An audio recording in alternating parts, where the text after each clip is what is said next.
Olá, uma ótima tarde a você. Começamos agora mais um Agricultura BR, segunda edição desta segunda-feira, dia 27 de maio, transmitindo aqui pelo Canal do Boi, pela internet e também TV Imaculada Conceição. Um grande abraço a todos. É sempre um prazer, uma honra estar na sua casa, seu escritório e sua fazenda. E olha, nesta edição do Agricultura BR, você vai ver informações a respeito das importações chinesas, números oficiais. Houve elevação das compras em abril aqui junto às trades que operam no Brasil, praticamente dobrou quando se compara ao mês de março. Você vai ver também uma linha de pensamento nossa aqui que a China vai ter que comprar muita, mas muita soja até agosto e setembro. E da onde vai vir essa soja? E aí vem também uma percepção nossa a respeito do porquê que soja vai subir na Bolsa de Chicago. Hoje é feriado por lá, mas nós temos muito que falar sobre essa situação. Nós vamos ter neste programa informações a respeito do mercado do café e as dificuldades que o produtor está enfrentando. Está difícil pagar as contas, a pressão negativa é muito forte e isso tem feito alguns produtores a repensar a atividade. Tem mercado físico e tem muito mais. E eu vou abrir o programa falando a respeito da grande atração deste final de semana. Neste domingo, brasileiros estiveram juntos de uma maneira bastante amistosa, de uma maneira que trouxe famílias, trouxe quem participa da sociedade. Temos algumas imagens aqui. Eu fui lá, eu quero agradecer o carinho das pessoas em Campo Grande, no Mato Grosso do Sul, que recebeu a equipe do Canal do Boi, eu e o meu colega Auro, que estivemos por lá, e cumprimentaram, mandaram grandes abraços, pessoas cada vez mais, mesmo que não é do agronegócio, tem acompanhado a programação do Canal do Boi, o que nos deixa a todos aqui muito felizes. Essa manifestação deste domingo aconteceu em todo o Brasil, nas grandes cidades, principalmente. Aqui em Campo Grande não foi diferente. Eu estive lá. Daqui a pouco você vai acompanhar uma reportagem que fala e que mostra um pouco das necessidades. E eu entrevistei a senadora Soraya Tronic. E a Soraya, ela conversa comigo, você vai ver na reportagem, ela conversa comigo quais são os pontos que fazem com que alguns partidos, alguns políticos que se elegeram juntamente, utilizaram, no caso, o nome do presidente Jair Bolsonaro durante as eleições e agora não têm dado o apoio necessário. Você vai entender essa fórmula, que é isso que tem atrapalhado ou impedido a aprovação de algumas reformas estruturantes necessárias para a retomada do crescimento econômico e social, mas isso é assunto para logo mais ainda nesta edição. Você acompanha comigo. E olha, falo agora a respeito da subvenção e também do plano de crédito agropecuário da campanha 2019-2020. Neste final de semana, a nossa ministra Tereza Cristina Corrêa da Costa esteve no Mato Grosso do Sul, no interior do estado, em Ponta Porã, na fazenda J. Basso. O pessoal da J. Basso está sempre nos acompanhando, então um grande abraço a todos. E ela falou sobre diversos temas, inclusive a respeito da subvenção do crédito rural.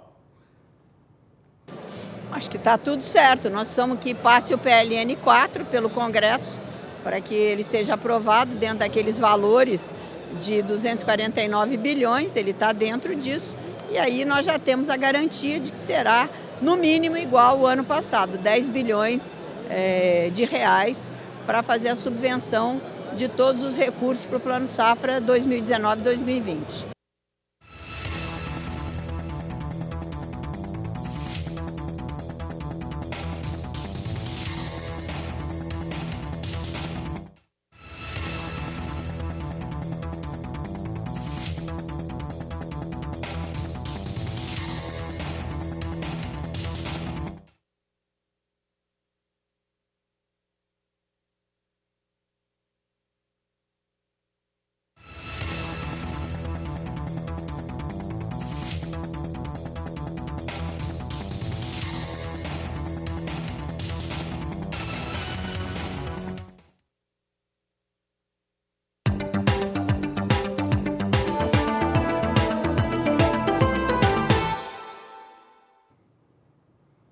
O assunto por aqui no Agricultura BR é soja e nós tivemos números que foram divulgados pelo próprio governo da China a respeito de suas importações da oleaginosa. E olha, traz números interessantes tanto para Estados Unidos quanto para o Brasil. Nos Estados Unidos, mostra como foi o movimento no mês de abril e o movimento também entre dezembro e abril, que é aquela situação ou aquele buraco, né? Vamos colocar assim, né? Aquele parâmetro no qual teve compras de soja dos Estados Unidos pela China sem os impostos, sem a tributação imposta pelo governo norte-americano e também pelos chineses. Então, isso faz com que se tenha um volume maior dos Estados Unidos. Mas para o Brasil foi muito melhor, tá? Para o Brasil foi muito melhor, para as trades que exportam soja aqui pelo país. Daqui a pouco eu mostro o Brasil. Você começa com os Estados Unidos comigo? Nós temos aqui os dados que mostram a importação de soja da China no mês de abril. Foram 1.750.000 toneladas, 15,9% a mais se comparado ao mês anterior, ao mês de março. Desde dezembro de 2018, que é esse período que eu estou citando aqui para os nossos telespectadores, aqui pelo canal do Boi, foram 14 milhões de toneladas. Esse período é interessante, é bem importante observar, porque pega essa lacuna de quando Estados Unidos e China estavam caminhando para um acordo muito mais evidente. Agora o acordo parece que está muito longe. Falo do Brasil agora porque os números brasileiros são bem melhores. Olha só, no mês de abril foram 5.790.000 toneladas de soja, de acordo com a aduana lá da China, que foram importadas só do Brasil. Então foi praticamente o dobro, 2 vezes mais do que aquilo que havia sido comprado junto às trades que operam em território brasileiro no mês de março. Vamos aos números aqui mostrando como é que foi essa venda de soja brasileira para os chineses. Você tem aqui comigo dados que mostram então 5.790.000 toneladas, de acordo com a administração aduaneira central da China, uma alta de 88% frente aos números apresentados no mês de março pelos próprios chineses. E olha, vou falar aqui com a minha equipe, você, produtor rural, que está nos acompanhando, sojicultor principalmente. Veja só. Os números, os dados apresentados pela China mostram uma situação de compra maior, tanto nos Estados Unidos, quando estava ali com a liberdade fora de tributação, e aqui junto ao Brasil. O Brasil agora entra na sua janela de maior exportação, então China compra muito. Mas o que acontece com a China? Nós temos dito já há vários meses, e hoje nós não vamos mostrar soja Chicago, porque soja Chicago fechou a última semana em alta, hoje é feriado, é o chamado Memorial Day. E nos Estados Unidos, portanto, não tem operação na Bolsa Norte-Americana. Mas não é por isso que não tem informação, tem notícia. Olha só, o que nós estamos vendo? China tem aproveitado, como temos dito já há diversos meses, pelo menos desde o começo do ano, essa situação da peste suína africana para justificar uma pressão negativa sobre os negócios com soja. Nós estamos acreditando que é claro que a peste suína tem efeito, é claro que aquilo é evidente, que é fato, mas o tamanho dos impactos é que nós não sabemos. Tanto que a China continuou comprando muita soja e fazendo com que o preço seja mais baixo, comprou soja muito barata. Olha só, aí com isso nós temos China comprando soja muito barata, os preços melhoraram, agora por conta das situações, o prêmio aqui no Brasil melhorou bastante, e a China tem que comprar um volume razoável. Até o final de agosto, até o começo de setembro, vai ter que comprar muita soja ainda. E a questão que fica é da onde vai sair essa soja toda. Essa soja toda, eu estou falando aí de um intervalo que pode ir de 25 até 29 milhões de toneladas de soja que a China vai ter que comprar. Vai ser dos Estados Unidos? Provavelmente não. Provavelmente não. E se for dos Estados Unidos, isso, principalmente agora com esse subsídio que nós falávamos na última semana, na sexta-feira, que o governo norte-americano deu aos seus produtores, com esse subsídio, é bem provável que possa até ser dos Estados Unidos. E se comprar esses 25, 29 milhões de toneladas, quase 30 dos Estados Unidos, é totalmente ruim para o produtor rural brasileiro? Aparentemente não. Sabe por quê? Porque se isso vier a acontecer, a soja na Bolsa de Chicago vai ter recuperação. tendo recuperação. Não é de todo mal, o dólar está alto, o prêmio continua se mantendo aqui no Brasil. Então, podemos ter duas situações, ou China aportando no Brasil de uma vez, para tentar comprar toda essa oleaginosa, ou soja sendo comprado nos Estados Unidos, agora tendo essas compensações por lá, soja recuperando em Chicago, e isso fazendo com que os preços subam na Bolsa Norte-Americana, e isso pode ter efeito positivo aqui no Brasil. Quero saber se eu posso falar de dólar, se eu puder, eu vou comentar um pouco aqui sobre a moeda norte-americana. Você sabe que hoje nós não temos a referência dos Estados Unidos, hoje é feriado por lá. Se tiver dólar, vamos colocar na tela? Vamos fazer isso? Dólar, moeda norte-americana, está aqui comigo. Nós temos a moeda hoje sendo vendida a R$ 4,02, uma ligeira recuperação para o dólar comercial aqui no Brasil, variação positiva de 0,11% para o dólar, hoje operando muito mais em situação ou referência às motivações internas, né? O mercado doméstico brasileiro, mas também sem muito se alternar, já que, como você já sabe, feriado nos Estados Unidos, então sem referências, também estamos sem referência com soja nos portos brasileiros. Daqui a pouco nós vamos voltar falando a respeito da manifestação deste domingo, manifestação por todo o Brasil, e você vai ver também aqui no programa o lançamento de novas tecnologias para a soja aconteceu no interior do estado do Mato Grosso do Sul, em Ponta Porã, na fronteira com o Paraguai. A ministra Tereza Cristina esteve por lá e, claro, que o canal do Boi também. Nós vamos para o intervalo e voltamos já. E neste final de semana, no sábado, mais precisamente, na fazenda da J. Basso, no interior do Mato Grosso do Sul, no município de Ponta Porã, foi lançado por lá um armazém climatizado que deve fazer com que a situação de armazenagem, de estocagem dessa empresa agropecuária, ela se eleve em até 50% e aumentando a qualidade. Por lá estiveram diversas autoridades, o governador do Mato Grosso do Sul, também a ministra da Agricultura, Tereza Cristina Correia da Costa, que falaram a respeito dos investimentos no setor do agronegócio através de empresas privadas e falaram também sobre o desenvolvimento do agronegócio em todo o país. Quem esteve lá foi o repórter Vinícius Souza, que nos mostra como é que foi esse lançamento.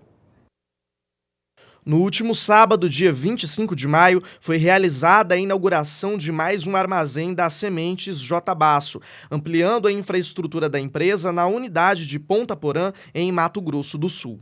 Com a inauguração desse armazém, o número de armazenagem sobe para 50%. Uma das novidades tecnológicas que foram implantadas aqui dentro desse ambiente foram os climatizadores. Esses permitem que os grãos fiquem armazenados aqui por muito mais tempo. Qualidade e produtividade ao trabalhador rural. A agricultura, principalmente a lavoura de soja, cada vez mais, devido ao valor agregado que a semente nos coloca, né? Pois todas as tecnologias novas estão inseridas na semente, né? Há uma necessidade de nós ofertar um produto de altíssima qualidade, né? Com vigor muito alto. Para se obter isso, a gente precisa de mecanismos de produção que possibilita nós chegar nesse produto final com alta qualidade. O diretor pontua sobre a importância de se fazer melhorias para o setor agro, que está cada vez mais tecnológico. Ele ainda ressaltou que Mato Grosso do Sul não é autossuficiente na produção de semente de soja, por isso precisa importar uma parcela significativa de sementes para atender a demanda. Nós vamos ter estabilidade na oferta do nosso produto, um produto com garantia da qualidade que se tem, para que o produtor, o nosso cliente, o nosso consumidor final obtenha sucesso. Na safra de soja 18-19, Mato Grosso do Sul atingiu quase 3 milhões de hectares de lavoura. No último ano, houve crescimento de 10% no estado. O presidente da AproSoja MS, que também participou do evento, pontuou a importância da ampliação para a estocagem da oleaginosa. É muito importante a gente ter um investimento desse porte aqui no Mato Grosso do Sul, que é o estado que mais cresce no Brasil, com 10% de crescimento esse ano, na geração de semente. Semente é o primário, é o começo de tudo. O governador de Mato Grosso do Sul e a ministra da Agricultura, Tereza Cristina, junto às demais autoridades que participaram da inauguração, visitaram as instalações da empresa e falaram sobre a relevância de Mato Grosso do Sul para a agricultura do Brasil. Muito importante quando você traz investimentos, né, nesse setor produtivo e principalmente produção própria. O Mato Grosso do Sul é um grande importador das sementes que são utilizadas no plantio. Essa estrutura da Jtabas construída e ampliada aqui em Ponta Porã amplia a produção própria de toda essa região, integra melhor a produção de semente e dá uma condição junto aqui com todo o nosso estado para novos investimentos. Isso é vital, né? Porque eu acho que quando você vê essas empresas ligadas ao agronegócio se consolidando localmente na produção de semente, tecnificando a produção e organizando, como você vê aqui, com armazéns climatizados, significa que vai ofertar semente de melhor qualidade. O Mato Grosso do Sul importa 60% ainda de todas as suas sementes. Aqui, essa empresa mostrando tecnologia, aumentando a sua produção e acreditando que o Mato Grosso do Sul continua no caminho de crescer mais ainda com a produção de soja, que ainda pode expandir mais. Então, uma semente feita aqui no nosso estado, mas com toda a tecnologia para manter o vigor e a qualidade. Durante a fala, a ministra comentou sobre a qualidade do produto brasileiro e as barreiras a serem enfrentadas para exportar a nossa produção. Segundo ela, a maior dificuldade enfrentada está na Europa.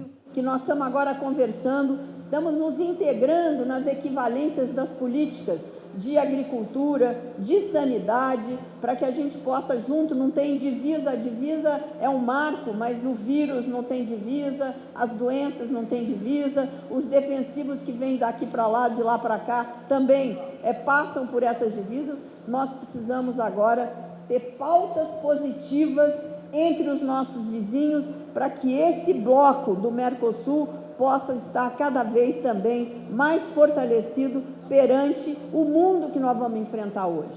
Nós temos a Europa aí colocando várias travas na importação dos nossos produtos, usando os defensivos agrícolas como uma barreira sanitária, uma barreira comercial, na verdade, para a exportação dos produtos. Cada um quer proteger o seu mercado, mas nós temos que proteger o nosso. De Ponta Porã, Mato Grosso do Sul, Vinícius Souza. Tá aí. E olha, vou continuar falando de armazenagem, isso porque foi publicado hoje pela Conab, no Diário Oficial Brasileiro, a Companhia Nacional de Abastecimento, Diário Oficial da União, trouxe a seguinte determinação: o fechamento de 27 armazéns que são administrados pela Conab nas 5 regiões do país.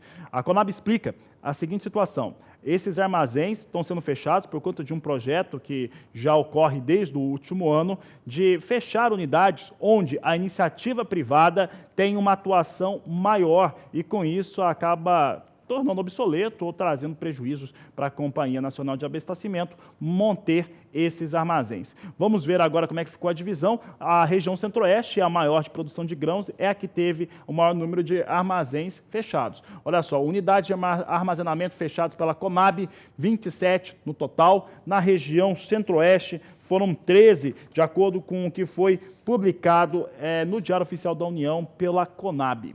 Vamos ver agora as demais regiões. Você acompanha comigo aqui os dados, agora mostrando o que acontece com as regiões agora, as demais regiões, as outras 4, em relação ao fechamento de unidade de armazenamento. Você tem aqui Sudeste, teve fechamento de 5 delas, região Norte, 4, Nordeste, 3 e Sul do país, 2. A economia, com o fechamento dessas 27 unidades de armazenamento, deve alcançar até R$6.200.000 por ano. Portanto, traz uma economia e essas regiões, onde estão esses armazéns, já estão sendo atendidos pela iniciativa privada, seja empresas ou cooperativas que atendem o produtor rural aqui do país. Vou falar agora sobre a grave situação hoje que impacta o cafeicultor brasileiro. Diariamente aqui nós estamos trazendo números, posicionamentos que mostram uma situação de pressão extremamente forte sobre os produtores. Aqui, uma vez por semana, nós temos a participação do Eduardo Carvalhais, ele que é do escritório Carvalhais, comentando o mercado e mostra, né, que se tem uma dificuldade muito grande em relação aos valores hoje praticados com café, apesar de ele ver ali, em médio prazo, uma luz ali no final do túnel, uma esperança para o produtor. Um outro fator que também é relevante se trazer são os últimos levantamentos que apresentamos aqui no Agricultura BR. Todos eles mostrando que se tem, nos últimos anos, uma perda muito grande em relação ao que o produtor rural estava praticando no valor da saca de café. Seja a saca de café tanto arábica, quanto também de conilon. Por quê? Quando você olha lá os números, né, os números absolutos, você vê que os números ou estão iguais ao que nós tínhamos há 5, 6 anos, ou até mais baixos. E aí, se você calcula o que se teve de inflação, de processo inflacionário nesse período, você vai ver que a perda é muito maior, é muito mais evidente para esse produtor, mesmo com os números de produtividade sendo melhores. E olha, com essa situação, muitos produtores até hoje estão começando a questionar se vale a pena ficar na atividade. Vou falar com o Walter Pulga Júnior, ele vai falar sobre isso. Pulga é um conhecedor do mercado de café. Pulga, essa é uma das piores situações que nós já vimos no mercado de café, principalmente no arábica, mas também afeta o conilon. Boa tarde, seja bem-vindo. Boa tarde a você, boa tarde a todos. Você tocou numa questão importante, né? Alguns cafeicultores, de fato, já pensam em abandonar a cultura do café, notadamente café de montanha. É o que lembrava Lucas Alckmin. Lucas Alckmin é diretor de café da Cooperativa Regional Agropecuária de Santa Rita do Sapucaí, a Cooperrita, né? Que fica em Santa Rita do Sapucaí, lá em Minas Gerais. A cooperativa reúne 600 cafeicultores e deverá receber agora 150 mil sacas em 2019 e 2020. Segundo Lucas Alckmin, diretor da cooperativa, os produtores estão planejando abandonar os talhões e não renovar as áreas. E mais, há quem esteja disposto a parar de produzir de uma vez. Bom, tem razão, né? Segundo Alckmin, os produtores estão no vermelho desde novembro do ano passado. Na região da Serra da Mantiqueira, entre São Paulo e Minas Gerais, as contas dos produtores não fecham, Fabiano. Uma reportagem do Valor Econômico dá conta de que a saca de café valia, na última semana, R$ 373 em média, lá na região de Santa Rita do Sapucaí, na Serra da Mantiqueira. Em contrapartida, o custo da produção estava a R$ 450. R$ 115 somente para os trabalhos de colheita, segundo cálculos da Cooperrita. Bom, com isso, e somando a isso uma queda nos últimos 2 anos, lá na Bolsa de Nova York, em média, uma queda de 47% nos preços do café, até recentemente na faixa de abaixo, aliás, de $1 por libra-peso, a perspectiva é mesmo muito ruim. Mas o pior não é isso. O pior é que os produtores não podem simplesmente deixar de colher. O Jornal Valor Econômico entrevistou Vanúzia Nogueira. Vanúzia Nogueira era diretora da Associação Brasileira de Cafés Especiais, a BSCA. E ela lembrou, manter os frutos no cafeiro aumenta o risco da broca do café, larva que provoca aí muitas perdas nas lavouras.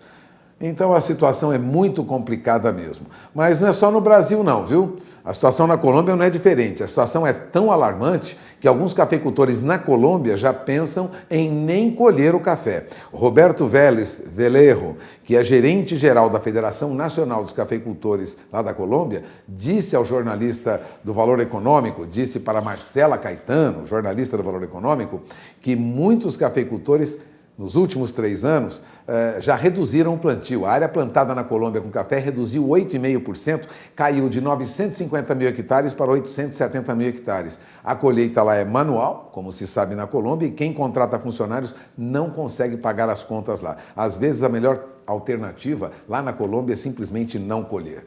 Agora, nós tivemos alguma recuperação de preço, segundo o CPEA, na sexta-feira da semana passada. Aliás, neste mês, no levantamento do CPEA, café arábica tipo 6, duro para melhor, subiu 1,42%, considerando números apurados até sexta-feira, Fabiano, mas não foi muito além de R$ 392 a saca na média CPEA.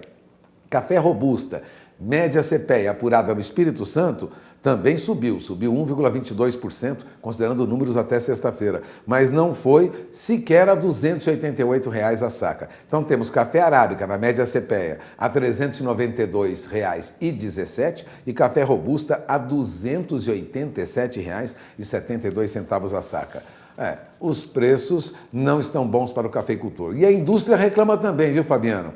No varejo, os preços já caíram 4,9%, segundo o IBGE, né? Nas gôndolas dos supermercados, os preços vêm oscilando entre R$19 e R$20 por quilo desde 2017, segundo dados da ABIC, Associação Brasileira das Indústrias de Café, né? A perspectiva é que os preços não aumentem, né? Mesmo assim, a indústria ainda tem uma expectativa. O consumo de café no Brasil tende a crescer mais de 3%, né? E principalmente para cafés especiais. Portanto, a indústria ainda acredita no crescimento do consumo. Isso pode, lá na frente, trazer, de fato, alguma recuperação. Mas para este ano e para o ano que vem, a expectativa é muito ruim, Fabiano. Café perde preço até na gôndola do supermercado. É com você. Tá certo, Pulga, obrigado pela participação, uma boa tarde a você. Situação é realmente muito preocupante. Nós tivemos agora, recentemente, os piores valores de negociação na Bolsa de Nova York para o Arábica. Nova York é onde se mais negocia café no mundo, e claro que esse café é do Brasil, em sua maior parte, os piores valores dos últimos 13, 14 anos. Então, vai arrasando o mercado do café e isso tem trazido impactos muito negativos para o cafeicultor brasileiro. Eu quero saber agora como é que está o mercado físico nacional. Você acompanha comigo agora preços para o café Arábica e Conilon em Minas Gerais e também Espírito Santo.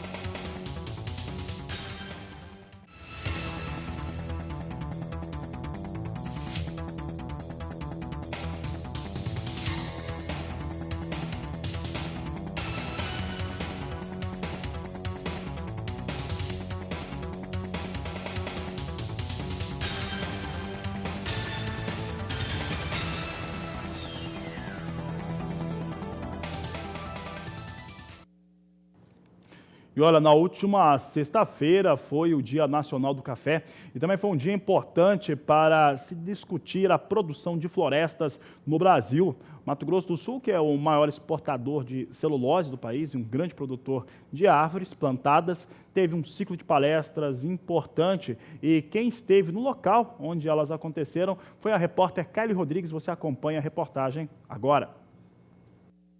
Conhecido tradicionalmente como produtor de carne e grãos, Mato Grosso do Sul tem se destacado no cenário florestal brasileiro. Mato Grosso do Sul possui mais de 1 milhão de hectares plantados de eucalipto, grande parte destinada ao mercado de celulose. Mesmo se destacando, o estado ainda tem desafios a serem cumpridos. Sabemos que o setor de celulose vem hoje consumindo 70% a 80% da madeira do estado, mas temos que desenvolver outras cadeias produtivas, principalmente a cadeia do aço, que é a cadeia que dentro do setor florestal é através da produção de carvão vegetal para consumo e produção de carvão vegetal. O aço é produzido juntamente com carvão vegetal e minério e voltamos de Minas Gerais com a imagem que o minério em Minas Gerais está numa situação muito delicada. E hoje já está indo minério aqui do Mato Grosso do Sul para Minas Gerais e com certeza a gente tem um potencial de crescimento dessa cadeia que já foi no passado muito importante na produção de carvão vegetal. Para se desenvolver um material genético para qualquer finalidade, né, ou para madeira serrada, para carvão ou para celulose, leva-se 20 anos de pesquisa, né, antes de se tornar um produto disponível para o produtor e ele ter garantia de uma boa produtividade. Então é isso que nós vamos estar apresentando hoje, né? O fruto de um trabalho começado há 15 anos atrás. E aí quem ganha é o produtor, né? Que vai investir na tecnologia. Exatamente. Quando é o produtor, em função daquilo que ele quer, né, para o seu produto final, ele tem a opção de escolher qual o melhor material genético para ser plantado. Durante o ciclo de palestras Mais Floresta, especialistas abordaram assuntos pertinentes ao setor, como gerir e administrar uma floresta ao longo de 12 anos, clones de eucalipto e pinos para madeira serrada, como conduzir uma floresta para a produção de madeira. Requer conhecimentos técnicos, né? A preparação primeiro da floresta, fazer uma floresta bem feita, com percentagem de falha baixa, sem deficiência nutricional para que a madeira seja limpa, seja de qualidade. e requer também, principalmente, conhecimento técnico e tempo, né? Que é uma madeira que você vai colher o ciclo final a partir de 12, 14, até 20 anos. São florestas que nós chamamos de ciclo longo, visando agregar valor à madeira. Este especialista destacou o mercado de madeira para a construção civil no Brasil. Hoje a gente pode dizer que existe um mercado crescente, uma demanda de grandes indústrias solicitando edificações de 8, 10 andares. Já vem a madeira como como um produto econômico relevante. Entendem que a gente tem uma etapa agora para ser vencida de pioneirismo, de convencimento, de certa forma, da comunidade, tanto dos construtores quanto do mercado final, dos compradores, para transformar isso num produto confiável. Competitivo do ponto de vista econômico, isso só a economia de escala pode dar essa segurança ao investidor a médio prazo. De Campo Grande, Kaile Rodrigues. Vou falar de outro assunto importante, que a respeito de uma possível greve dos caminhoneiros. Essa paralisação no último ano já trouxe prejuízos muito fortes para o país. O fato é que, em 2018, aquilo foi mais do que um alerta, acabou durando muito mais tempo, e isso trouxe prejuízos, ancorou o crescimento e a recuperação econômica que já acontecia em 2018.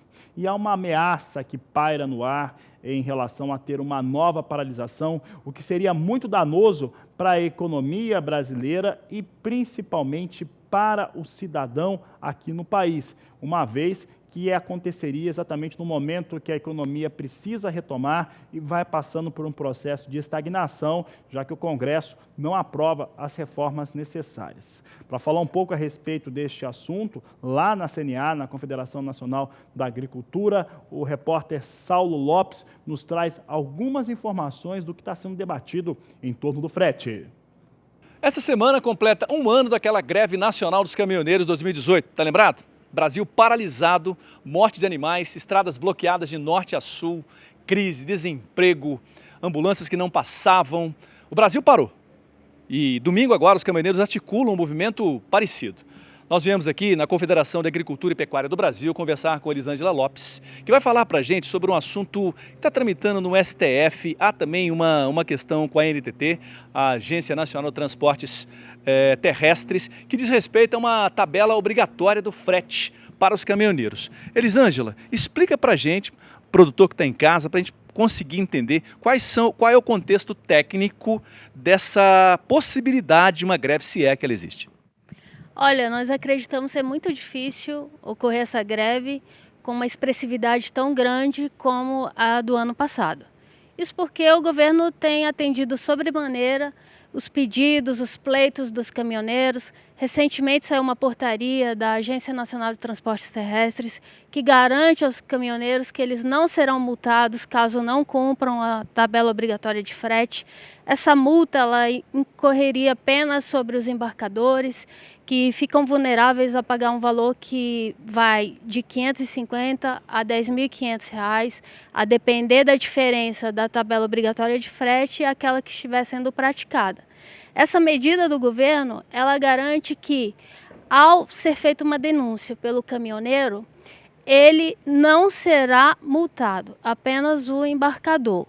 O caminhoneiro encaminhará esse contrato à empresa que o representa, o sindicato, enfim, e esse sindicato recorrerá à NTT, terá até 30 dias após essa denúncia para fazer uma multa e encaminhar o embarcador. E nós já temos números com relação a isso, desde fevereiro até a primeira semana de maio, já são mais de 5.000 multas, um valor que vai entre 2,9 milhões de reais a 37 milhões de reais de multa. Só para a gente entender então, Elisângela, os caminhoneiros estão se livrando dessa penalização de tirar do bolso deles esse recurso. E os embarcadores é que estão sofrendo esse prejuízo. Exatamente, os embarcadores que estão sofrendo, as multas contabilizadas já vai de 3 milhões a 37 milhões, Tá? Nós não podemos afirmar o valor exato porque há uma faixa de R$ 550 por multa a R$ 10.500, como já dito. E então cria essa insegurança, esse passivo que será pago pelos embarcadores, muitas vezes representados pelos produtores que encaminham seus produtos com destino ao mercado interno ou ao mercado exterior. Muito bem. Parece que existe uma discussão também no STF para que esse tabelamento obrigatório caia e não penalize tanto a produção lá na terra. Parece que quem transporta na estrada está se dando bem, né? Sim, assim, a CNA ela entrou com uma DI uma semana após o tabelamento de frete, dia 31 de maio, e até hoje essa DI não foi julgada, ela está no Supremo Tribunal Federal, e o que a gente pede é que haja maior celeridade na hora de julgar essa DI e julgue como inconstitucional, já que já estamos tendo diversos prejuízos em razão desse tabelamento obrigatório de fretes. Isso tem corrido, sim, prejuízos para o produtor, que antes encaminhava boa parte da sua safra para cobrir os seus custos de produção e reservava de 30% a 40% para enviar numa oportunidade melhor, quando os custos de transporte diminuíam. E agora eles não estão conseguindo isso, também tem prejudicado a venda futura.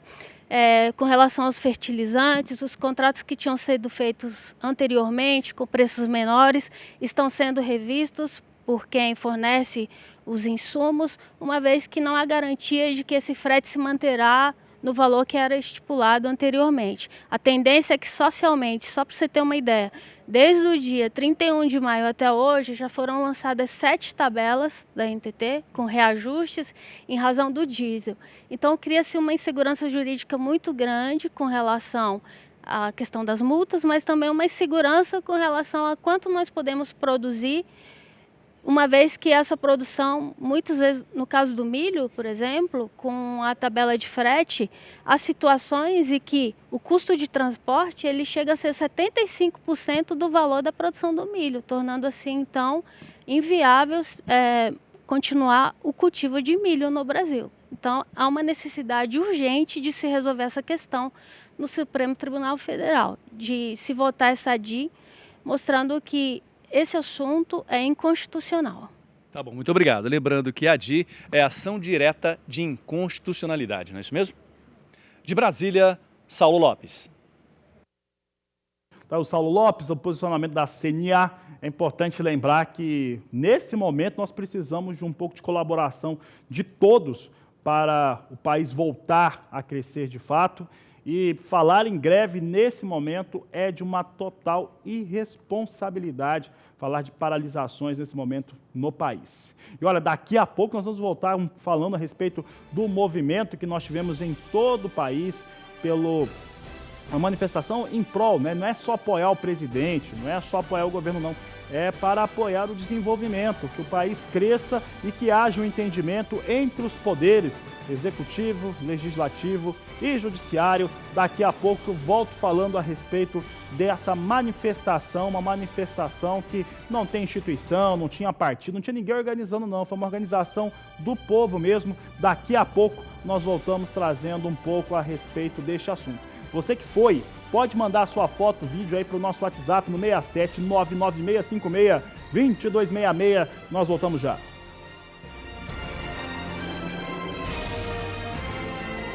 Agricultura BR de volta e nessa edição você já acompanhou informações importantes a respeito do mercado da soja. Hoje não tem operação na Bolsa de Chicago. Eu adianto a você que em relação a algumas pontuações, hoje me chamou muita atenção, hoje não, na verdade foi nesse final de semana, a aduaneira, né, o escritório de aduanas da China divulgou dados em relação às importações de soja realizadas por aquele país em abril e no acumulado, né, desde dezembro do ano passado. E você vê que nessa janela teve um crescimento para as importações ou compras junto aos Estados Unidos, fazendo um resumo aqui, aconteceu naquele período em que não estavam tendo as taxas, aquelas obrigatoriedades que você sabe bem.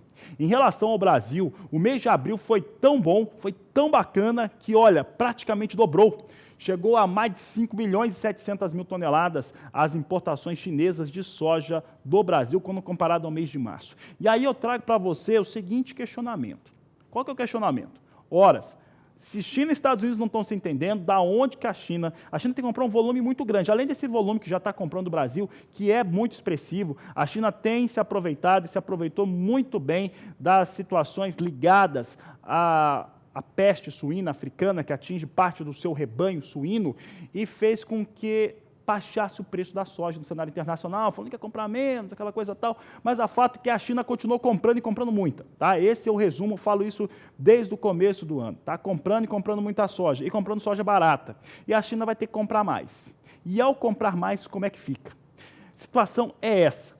Então, nós temos duas possibilidades para os chineses. Ou tentam comprar essa soja toda na América do Sul, que não tem, né? Vão ficar entre 25 e 29 milhões de toneladas, talvez consiga atender parte dessa demanda, ou vão ter que comprar dos Estados Unidos mesmo e vai acabar compensando, já que o governo dos Estados Unidos deu aquele pacote de incentivo para os seus produtores. E aí, o que é que acontece? É simples. Se comprar dos Estados Unidos, nós vamos ter uma elevação, uma melhora para o preço da soja em Chicago, e aí, se melhora o preço da soja em Chicago, tende a puxar um pouco melhor os preços da soja aqui no Brasil. Não é ruim, não. Independente do que vier a acontecer, indo pelos caminhos que hoje estão se desenhando, deve ser positivo para o país, aqui para o produtor brasileiro. Positivo para o país mesmo, é o que eu vou falar agora, porque eu vou falar a respeito desse grande movimento que tivemos nas principais cidades brasileiras neste domingo.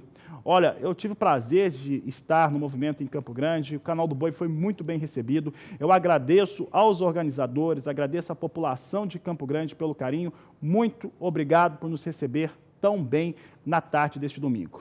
E foi um movimento diferente, porque é um movimento que vem da organização da própria população, não tem partido, não tem associação, sindicato, não tem nada que está mexendo para que isso aconteça. Você vai ver um pouco agora de como que foi esse movimento em Campo Grande. Eu estive lá juntamente com meu colega Auro Rodrigues e você acompanha agora as informações do que aconteceu em Campo Grande neste último domingo.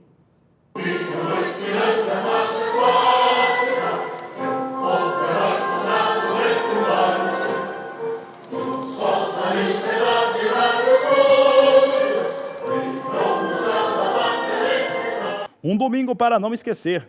No país inteiro, parte da população brasileira esteve reunida para apoiar as mudanças necessárias para a retomada do desenvolvimento econômico e social. Na capital de Mato Grosso do Sul, Campo Grande, não foi diferente. Representantes da sociedade falaram sobre a necessidade de ações conjuntas entre os poderes. Claro, os produtores rurais participaram das manifestações. O agronegócio vem sendo muito afetado, porque o agronegócio, é lógico, depende do futuro do país. E o futuro do país passa por Bolsonaro. Um homem que teve 60 milhões de votos não pode continuar a ser tratado da maneira como o Congresso vem o tratando. Olha, o agronegócio, diga-se de passagem, foi o primeiro setor do Brasil que realmente apoiou Bolsonaro. Nós contamos com que os parlamentares de Brasília não votem pensando em si próprio, não votem pensando em seu bolso, e sim votem pensando na pátria brasileira.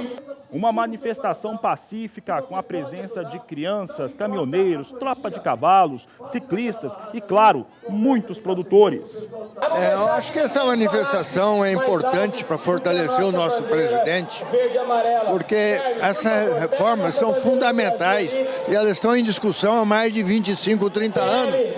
Não é possível a gente discutir e não votar a reforma. O Congresso tem que funcionar. O Congresso é uma peça importantíssima do nosso país. A democracia não funciona sem o Congresso, mas também o Congresso tem que funcionar. E é esse o apelo, acho mais importante dessa manifestação. Manifestações que estiveram presentes em todo o país, pacíficas, com famílias, com pessoas que estão em prol e ajudando a ter as reformas necessárias e estruturantes que o Brasil precisa para se desenvolver no aspecto econômico, social e financeiro. As manifestações deste domingo tinham uma clara pergunta: qual o motivo falta apoio hoje para aprovar as reformas necessárias? Perguntamos para a senadora Soraya Tronic, do PSL de Mato Grosso do Sul. Essa é uma pergunta até um pouco complicada de responder, mas eu vou tentar sem julgar. Vamos lá. Quando o presidente Bolsonaro ainda estava em campanha, muitos parlamentares se manifestaram quando as pessoas estavam dizendo que ele não teria governabilidade.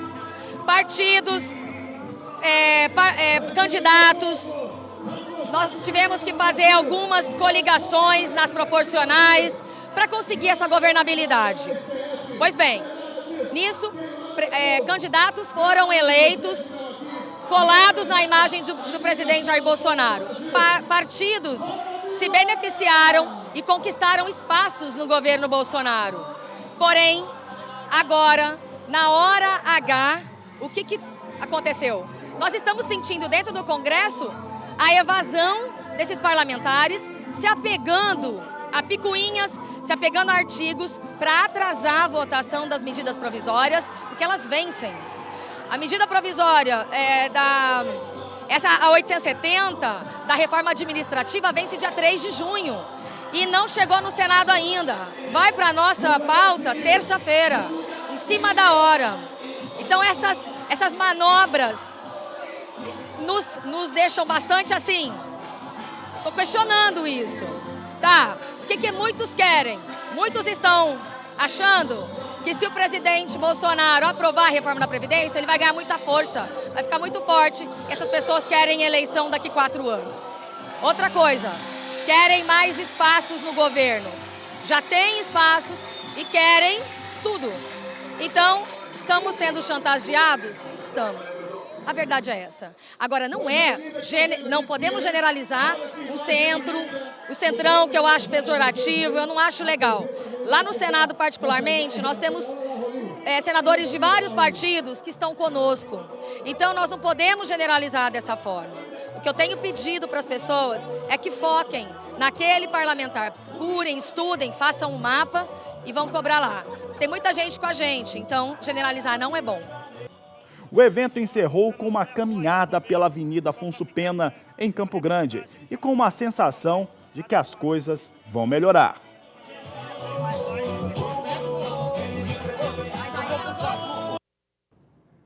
Daí, mais uma vez, eu agradeço a organização por ter nos recebido tão bem neste domingo. E esse posicionamento, primeira pergunta feita à senadora Soraya, eu realizei no dia de ontem, o que acontece, né? Porque quando se teve o final da eleição, se calculasse, contabilizasse pelo número de deputados e senadores que foram eleitos no rastro da eleição do presidente Jair Bolsonaro, já haveria mais do que o suficiente para a aprovação das medidas. Isso é óbvio, matematicamente já teria. Então, como a senadora respondeu, está na hora da população cobrar a quem ela elegeu também no Legislativo em relação aos seus posicionamentos, aquilo que prometeu ou que se posicionou durante a campanha e agora quando deputado ou quando senador. Então tem que ter coerência entre um momento e o momento atual.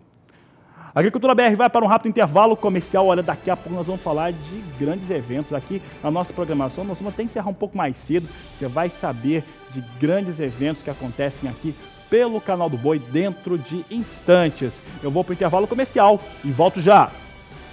Agricultura BR de volta. E olha, hoje, como você já sabe, é um dia diferente, é feriado nos Estados Unidos, não temos referência para diversos produtos que são exportados pelo Brasil, principalmente soja. Hoje não tem referência para soja, não tem referência para o café arábica, nós não temos os posicionamentos por conta do feriado do Memorial Day, que acontece em território norte-americano. Entretanto, mais uma vez, eu lembro que movimentações da China, números divulgados nesse final de semana, mostram uma compra muito maior de soja brasileira procura junto à China entre março e abril. O volume, de acordo com o governo da China, praticamente dobrou, ficou 88% superior, chegando a 5.750.000 toneladas no mês de abril de 2019. Você vai saber mais acessando o portal do SBA, sba1.com. E olha, eu quero falar agora de atrações, eu vou encerrar um pouco mais cedo aqui, eu já estou olhando aqui o relógio, falta 1 minuto para o encerramento. Sabe por quê? Porque daqui a pouco nós vamos ter uma grande oportunidade de você aprender, saber mais a respeito de uma grande produção, de uma grande seleção de animais. Você vai saber a respeito de como vai acontecer o leilão Birigui no próximo dia 1º de junho, um leilão que é transmitido aqui pelo Canal do Boi, com uma grande oferta, uma grande oportunidade para os produtores rurais. Olha que beleza, olha só, você está vendo uma tourada no ar, são animais realmente de muita qualidade. O primeiro leilão e também o segundo dia de campo do Nelore Birigui.